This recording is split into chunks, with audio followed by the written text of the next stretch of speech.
Hello and welcome back to my channel.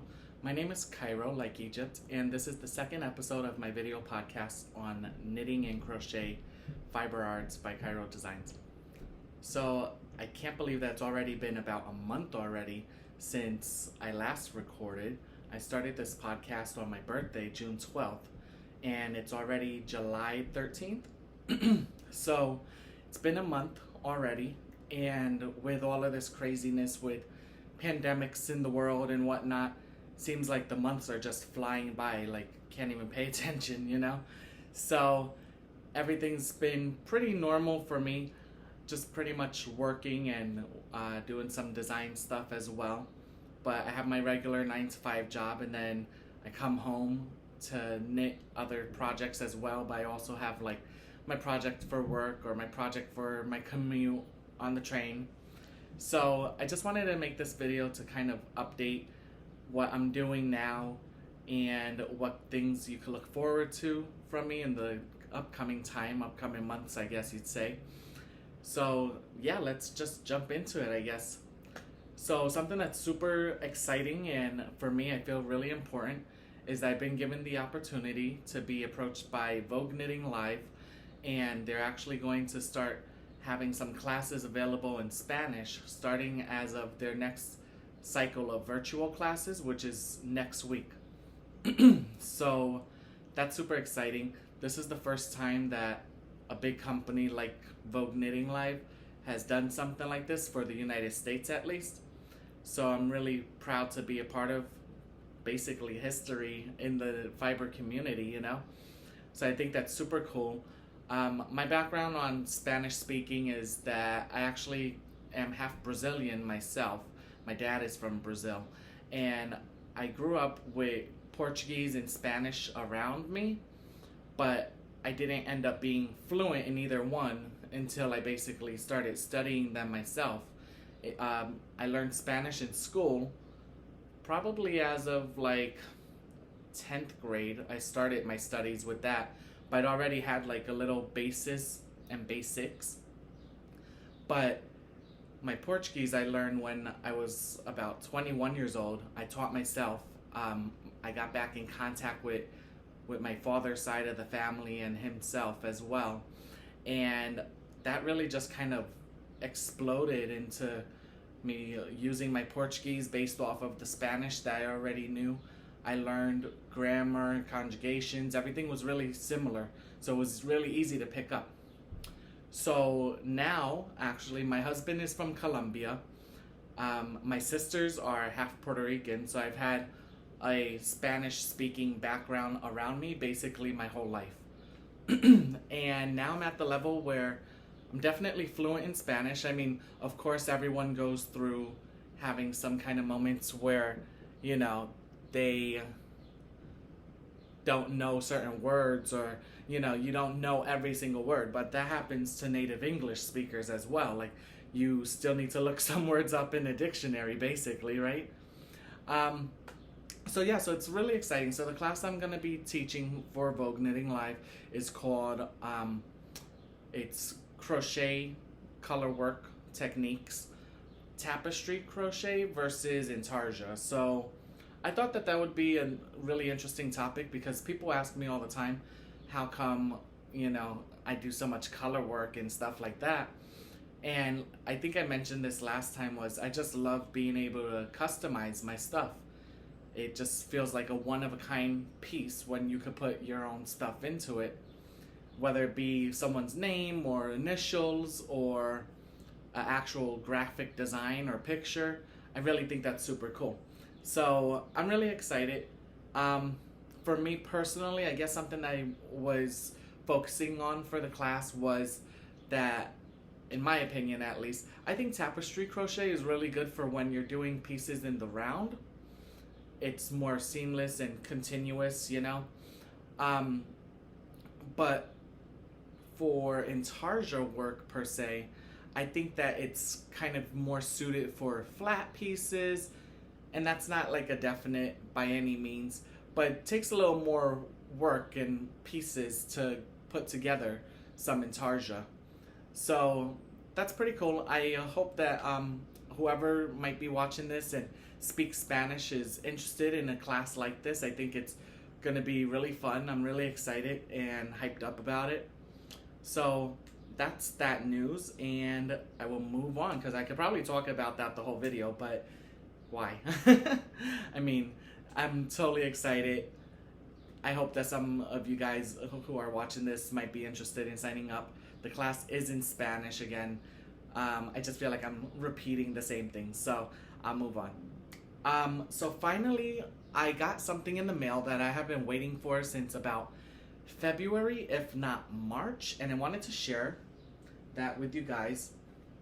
So I won a raffle on Instagram around spring of this year from Chile Knits, and she's out in Chile, the country, and I was super excited. It was so ironic because I had just bought a skein of her yarn, like my personal first skein, back in January at Vogue Knitting Live. And so, oh, actually I have that one here. I didn't realize I put it in the same bag. So this is the Gaudi color from Chile Knits. So I think these colors are really beautiful. And this is my first skein that I actually bought back in January, like I said. So I love the colors, I love the saturation and the depth of the colors and the variegated patterns we have here. Well, I don't know if it'd be variegated per se, but we'll see how it knits up. And you know, it's just kind of like that one special skein. I was waiting to see if I could combine it with something else or if it'll look good on its own.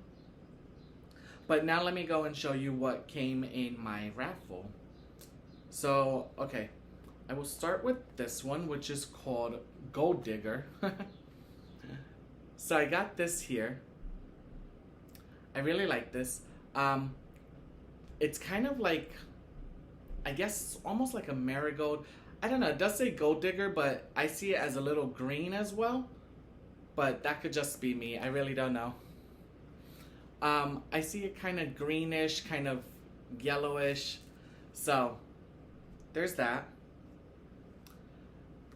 The next one is this here, which is called Aquatic. And this is a nice, like, baby blue. Maybe a little deeper than baby blue. Actually, or not sky blue. I'm not really sure what kind of blue this is. Maybe you guys can help me with the wording because clearly I'm failing. So I think this is a nice color as well. It says aquatic, so I guess that's the idea, is like crystal clear blue waters, you know? So, okay, that makes a little more sense than whatever the heck I was trying to say. And then the last one I got in my little raffle set is Mosaico. So if you can see, this is white with some color through it. There's a little blue, pink, yellow, green, purple, maybe even teal. That might just be some happy coincidence of colors colliding in the same skein. So that's pretty cool. So let me just show you those three together. So this was my raffle set that I won. And I don't know if I'll use them all together in one project or break them up into different projects, or I don't know. I don't know what I'm going to do with them yet. But I'm really excited to see how they knit up. And I guess, you know, when you get new yarn, you're just waiting for it to kind of speak to you for that one project, right? You're like, what am I going to make with this? So that is super fun. That was super cool. I mean, who doesn't like to win free stuff, right? I'd be lying if I said I didn't enjoy that. So I thought I was really lucky to get 3 whole skeins. I mean, that's at least $60 worth of yarn right there that I was fortunate enough to have won. So I'm super excited about that. Also, I wanted to show some yarn that I actually bought. Geez, don't get me started. I'm such an insomniac, and sometimes late at night when you're scrolling through Instagram or Facebook or whatever the case may be, you end up getting all of these advertisements and everything else that's trying to sell you things, and I'm pretty good at resisting and saying no to most of them. But I saw this yarn. I don't know if the brand is called Hobby or Hobie. It's Hobbi. It's a company out of Denmark. I call them Hobby, so if that's wrong, please correct me if anyone knows, but I'm gonna call them Hobby for the sake of the video. So I bought this yarn here, which basically looks like a black hole with a burst of sunshine in the middle of it. So it's actually, I don't know if you can see on the video, but it's yellow into navy blue and then black. So don't know if you could see the depth of the color. I think it's coming through a little bit. This is really cool. So I'm not promoting these people or anything. I don't do any advertisement for them, but I thought this was worth it. It's $20. It has, I believe, it's like more than 800. Yep, it's 874 yards. So I thought that was super cool. So my idea, I guess it's not really a secret per se, is that I would love to actually be able to start the, God, I'm gonna say all of the name wrong, but it's the Andrea, what's her name? Andrea Jury Dairy, the D. Her like wool and honey sweater, or I think it's wool and honey. You guys know which one. It has the honeycomb slip stitch design across the top. So I thought it would be super, super cool. Basically, start with the yellow, have my honeycomb design in the yellow, and I didn't know that this part was navy blue, but that's okay. And there's a ton of black as well. So have it gradiate or fade into the black. I'm hoping that I could get at least basically a t-shirt made with 874 yards. So don't quote me on that, but I am sure as heck gonna try. And actually, I was at Michael's the other day here in New York City, and I saw that there's actually a yarn that seems very similar. I think it's also cotton. It's super, super similar, and they had it in, oh, I think it's called It's a Wrap. It's like size 2, if not 1 yarn weight. And yeah, so I think it's like, I think it was 100% cotton as well. And I just thought that would be like super good idea to pick up a roll of that, a skein of that.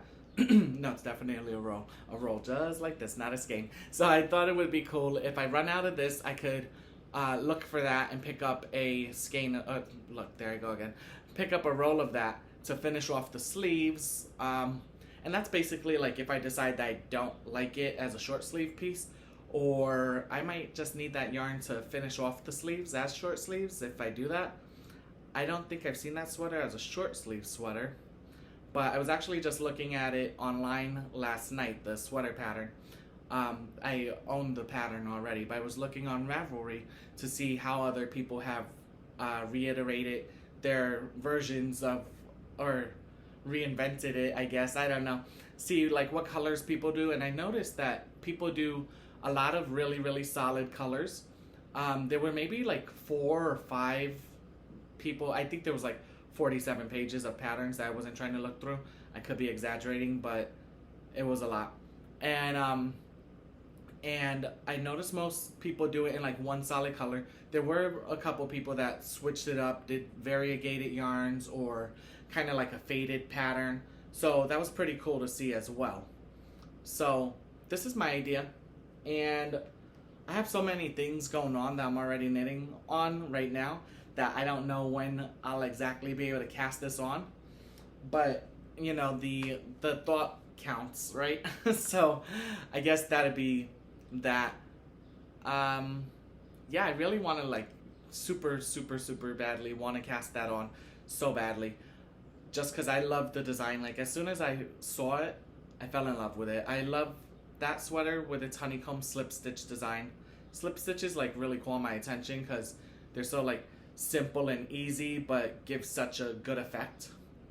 And then another one is, I believe it's called the Sorel sweater, which I know the summer version just came out of that a couple months ago, I think. And then but it was originally like, I believe, a worsted weight sweater. So I love like that has these columns of textured stitches going down the front of the yoke, and I just like love the idea of that. So all right, so the next thing I'm going to show you is that I'm actually working with this yarn here, which has been provided to me by Lady Dye Yarns. This is for part of a kit that is based off of the movie Grease. And this is really cool. This is how Diane sent it to me, so I don't know if this has a name. I'll find out, and I could link it down if anyone's interested. But I think this is like a limited edition colorway for the summer kit. So this is like purple, pink, red, some black in it too, but as you can see, the black is like really, really subtle. So I really love these colors. Something I've been like doing lately is, obviously you can see I'm starting to work with some different designers and indie dyers as well. And I keep telling the dyers, please send me something that's out of my normal colorway.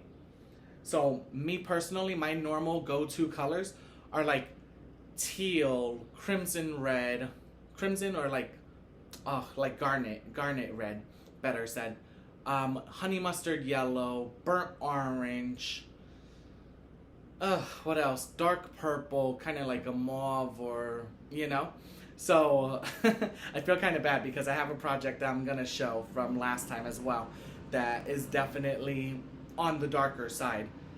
So I feel kind of like silly about it, but I'm trying to break out of my comfort zone with my yarn choices. I do like colorful yarn. I'm also trying to like break out into color in my personal life as well, because I used to work as a makeup artist, and as working as a makeup artist, I had to wear all black all day, every day. So I got used to like having my accessories or something else being the pop of color in my outfit, but my clothing, as you can see now, like I'm wearing a black t-shirt, So I was wearing like tons of black. My whole wardrobe was black at one time. And now that I'm in like a different profession and field, I've learned to like break it up and wear some different colors. Because honestly, not that there's anything wrong with this, but a lot of times if you're wearing like a black button-down shirt or button-up, however you want to say, with like black slacks, you end up looking more like you're working in a restaurant or as a waiter rather than working in an office setting. So not that there's anything wrong with that, like I said, but I just didn't want to give that impression or feel like I looked like that role or part. I wanted to look clean and professional for the office, but with some bright colors and pops as well. And that's my whole spiel on colors. So bear with me as I'm getting back into color. I am learning slowly but surely. I used to wear a lot more color when I was younger, and like I said, when I like started working in makeup, since I could only wear black, it changed my whole wardrobe overnight. So, all right, moving on. So, okay, this is a project that I'm kind of excited to tell you guys about. No, not kind of. I'm super excited because I'm kind of tired of knitting socks, but I'm definitely hype about this project. So, my friend Lindsay over at Five Borough Yarns is releasing some new colors of her yarn, obviously, and she and I are collaborating together, and I am knitting up some sock samples for her so that we can really like show how nice the yarn is. So I'm not gonna tell you the colorways for these because I don't know if she released them yet. She will be releasing them. She might have already. I believe that she wanted them out like this weekend actually. So go check her out. Her name is Lindsay. You can find her as Lulu and Stitch on Instagram or as Five Borough Yarns, which is obviously the yarn. But check out these socks, peoples. So I'm gonna actually try to zoom and show you. There's like a little pattern that I did there. Do you see that? With some twisted stitches. So really cool effect. What I loved about this sock actually was that it almost knit like half and half.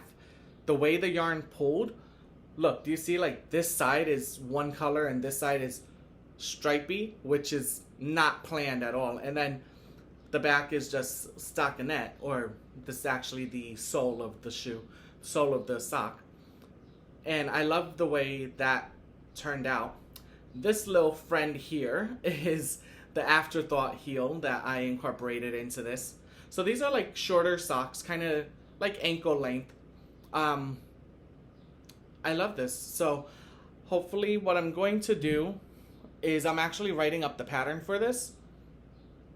I hope you can see that pretty well. And then let me show you how in the second sock of the same pair, this actually knit up this way.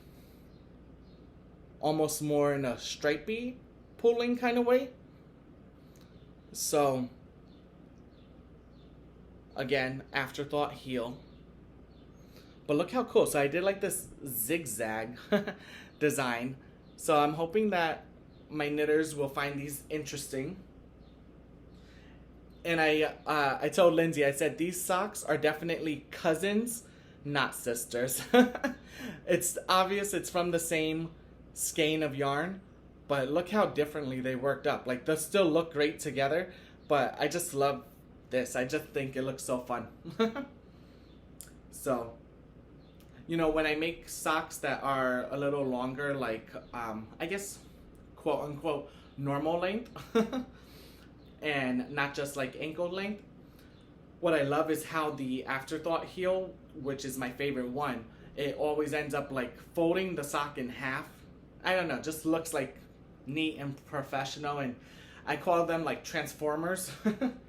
To me, they kind of look like, or they remind me of the Transformer robots, how they like contort, how do you say, contort their body and like fold, and I don't know, it just reminds me of that. Oh man. Okay, so another pair that I have here, this is more like a tube sock kind of design right now. This is to like really show off the yarns. So here we have these great pink bases with like rainbow striping through them. I don't know if it's speckled per se. I don't really want to say speckled, but these are really great and fun too. So these are a little more straightforward and simple. There's no crazy design on there, but I was really taking this chance to like basically design and make the samples at the same time, which I thought was super fun, like two birds, one stone kind of deal, right? So if you're gonna make socks, like why not design something particularly special for this collection anyway? And yeah, so it's been super fun. Like, I didn't stress it too much, and I think that's what made it more easygoing and relaxing and fun. And Lindsay's super great to work with. She's like, Cairo, don't stress anything, like it's totally okay. Yeah, I'm super excited for her to release her yarn, because it's been really good to work with. I think there's more than 400 yards, I believe.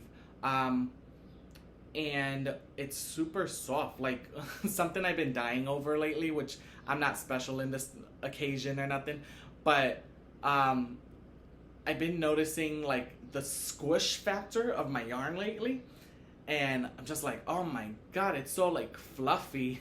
I just want to squish it. So like these socks, I just want to shove my foot in there, you know? Alright, and I do have one more pair that I'm going to show to you guys. So these here are also with the same yarn, but look how different that is. So this is really cool too. This uses some twisted stitches in order to make this diamond-like pattern. Maybe I'll call these the diamond-esque socks. I really like how that sounds, diamond-esque. And I think the other ones will be called my opposite direction socks. I like the sound of that. So these are really cool. I love the way that these colorways worked up. What's really cool about this one is, as I'm looking at it, there's like a deeper pink There's orange, yellow, green, blue, and the blue actually fades to like a little white. So basically, if you pair any of those colors with this, it's gonna look great. Like, look at the contrast of the yellow against the pink here, right? But it looks good because there's yellow in the design of the sock, you know? And then the same thing goes with the purple toe here. So the purple, there's a little purple in here. So it really just makes it pop as the accent, you know? Okay, so I think that's all of the design stuff that I'm working on at this moment before my head explodes or my hands fall off. I don't know which will happen first, but that is basically that part. Okay, also, so I think basically everyone in New York City that knows me knows that I knit on the train. I've said this, like, I'll probably say this until the day I die. I have an hour commute to work and back home. So that's at least 2 hours, like, on a good day before any delays, waiting for trains, people trying to jump in front of trains, people getting picked up off the track of the train. Who knows what other, like, crazy New York things happen, right?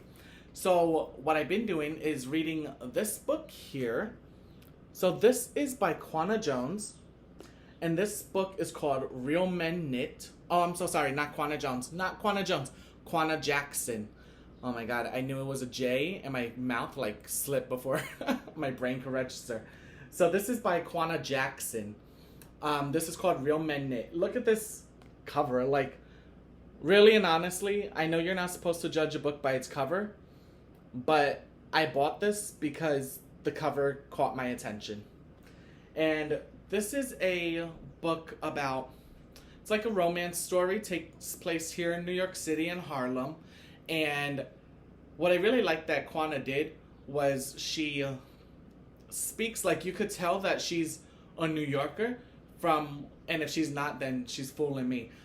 But you could tell she's like a New Yorker, either a native New Yorker or someone who's lived here for a while, because she talks about the neighborhood in a very local kind of way, if that makes sense. So you feel like, oh, this is someone who actually knows the environment, you know? It makes the whole scenario of the story more relatable and realistic. And especially, like, I'm totally biased here, but especially as someone who is a New Yorker, it seems more real. Like, oh, cool, like, this could actually be happening. Like, I'm reading this and knowing that it takes place in Harlem, which happens to be where I work, and I used to live in East Harlem. So I'm like, oh, cool, this is in Harlem, like, what area? And it's a really cute little story about these four brothers who their adoptive mother, who raised them since young, she passes away, and the woman who helps to take care of the shop, her the woman's knitting shop, there's a younger woman, female, who helps with Mama Joy and take care of her shop. So now that Mama Joy has passed away, the brothers are thinking about, are they going to revive the business and try to make it through despite, like, loans and everything else that is threatening the shop, or are they just gonna sell and, like, call it quits, you know? So one of the brothers decides to try to make it work, and then, of course, without giving too much away, of course, you know, there's unexpected romance trickled into here as well. So what I will say is, I think there's, like, a super great depiction of the brothers, like, detailed. You could really envision them. But one of the other main characters, who's the younger girl that helps out at the shop, and I say younger, she's like, I think she's supposed to be in her 20s or so, late 20s. And she, like, is finishing up college, trying to get into, like, the workforce, career building world, you know? And so her name is Carrie, and for whatever reason, like, it's been kind of difficult for me to put an exact vision or image on Carrie. I think I finally have gotten it, but if you could see, like, I'm almost at the end of the book. Or not even almost, I am at the end. I'm about 4 chapters away. So what I do is I read like 1 chapter a day on the train.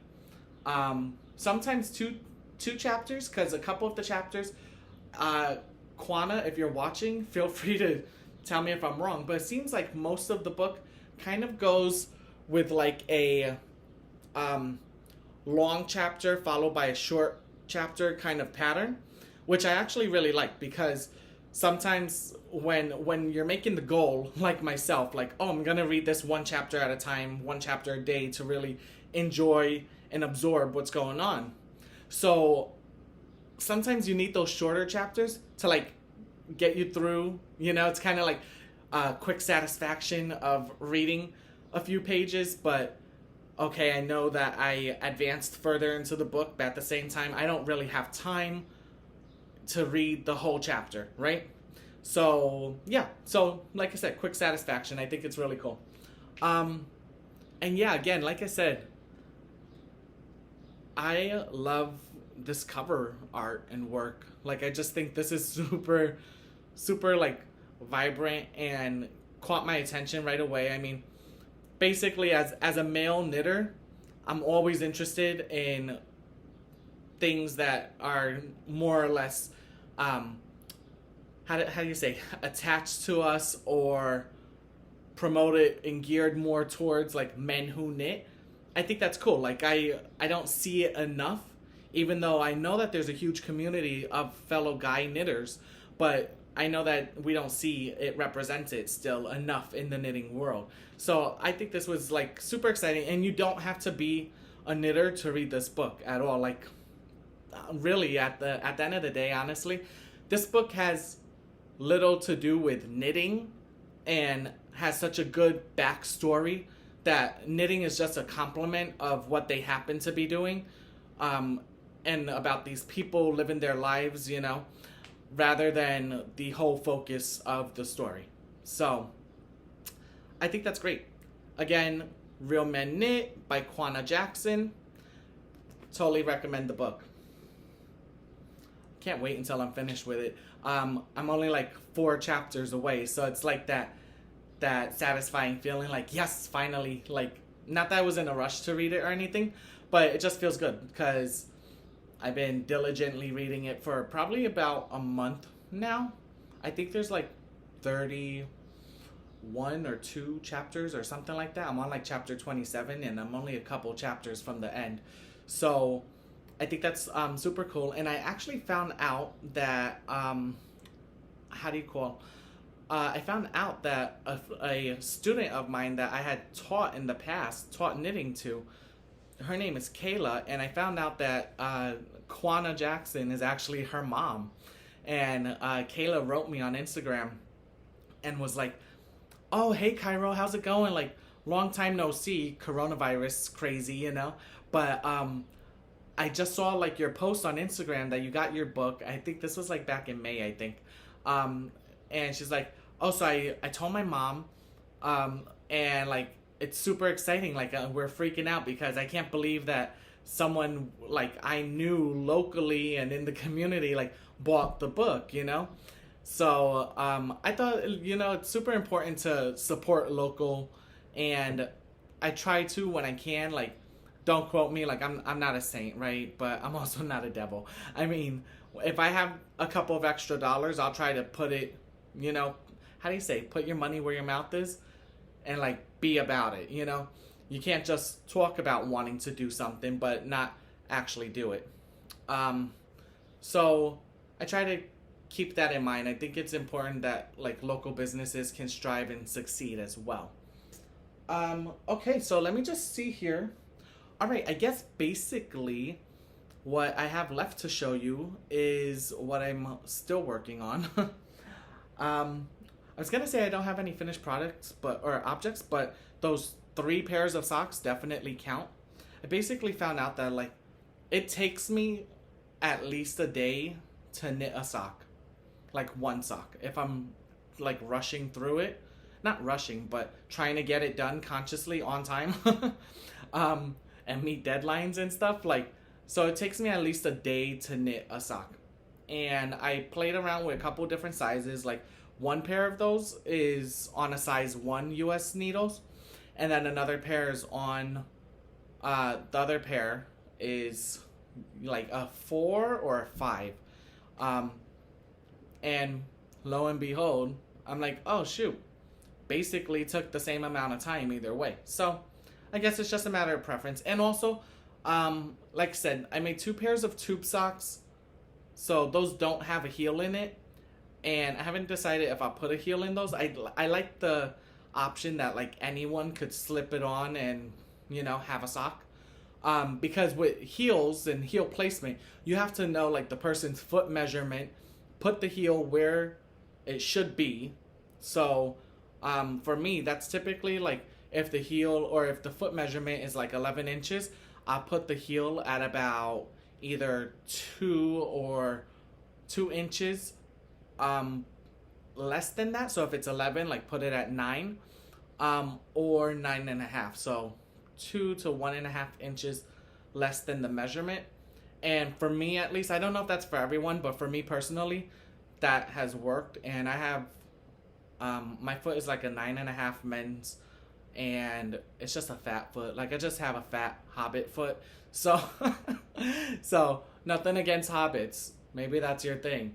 But, I guess I shouldn't brag too much because, like, about my hobbit feet, because actually they're not like nearly as hairy as a hobbit foot, so I'm grateful for that.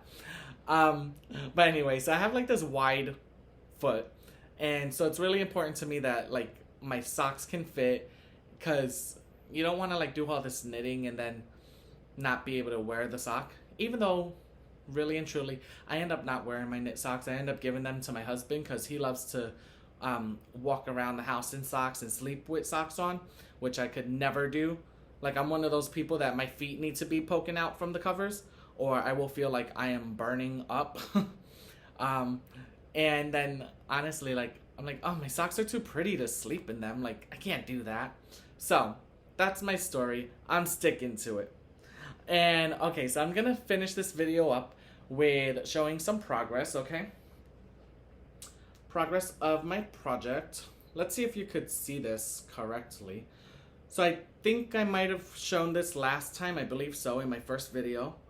I am working on a sweater for myself, which I found like an image of the Cheshire Cat online, and I would like to put that image into this sweater and call this my Cheshire Cat sweater. And this isn't like, it's not a pattern, it's nothing like that. This is gonna be like just for myself. So I'm really interested in doing that. And here's the progress so far. So if you could see, basically the body is done. All right. And yeah, I really like the colors here. So I have this like deep plum purple, and then this fuchsia mixed with purple as well. So this is really exciting. What I decided to do was, I think that the body here took about, I had maybe I think I had 3 skeins of this fuchsia color, but not 4 skeins, which I probably should have had, just to make sure that I had enough. But I also got this yarn like ages ago, and I believe this is all Magpie fibers actually. So really love their yarn too. But so what I've decided to do is right now, I actually have both sleeves cast on so that I could, or not cast on, but picked up. I don't know if you can see my circulars there peeking out, but I worked on most of the body. Honestly, I'd probably like a couple of more rows at the bottom of the body just to be a little more comfortable with, like, as far as stretching and making sure that it's not riding up too much. I could just add more rows of ribbing at the bottom, I guess. But what I did was I actually put this here on hold on an extra pair of needles. And then what I'm going to do is work the sleeves and see if any yarn is left over when I'm done with long sleeves. And if it is, I'll just go back, add that to the bottom before finishing it off. Excuse me, I have hiccups. And then and finish the bottom off with ribbing, of course. But that's the idea for the moment. That's the goal. So that's exciting as well. Almost done with that. It's been a process. It's been like a really slow process. I think I've been working on that for 3 months now because it's just like slow working. It's been it's fingering weight yarn on a size 4 needle, and I've been like working it slowly but surely. So since I've been working on a couple of other projects, and as you see, like collaboration with different people, I've been kind of like working on my collabs during the day and then working on my personal knitting, which is that sweater, at night. So thankfully at this moment nobody else is having babies or anything else because I'm always knitting for a pregnant friend or another. So but yeah, that's basically all of my updates for now. I will definitely post links to different yarns as they are being released. Like I said, I've been knitting with this yarn. I think it's just coming out now, so I'll find out from Fibro Yarns and also from Lady Dye what the names of these yarns are, so that if you are interested, you could just link right to their pages and pick yourself up a skein and go from there. So until next time, happy knitting, happy crochet, happy fiber arts in the fiber world, and I'll see you next time. Bye.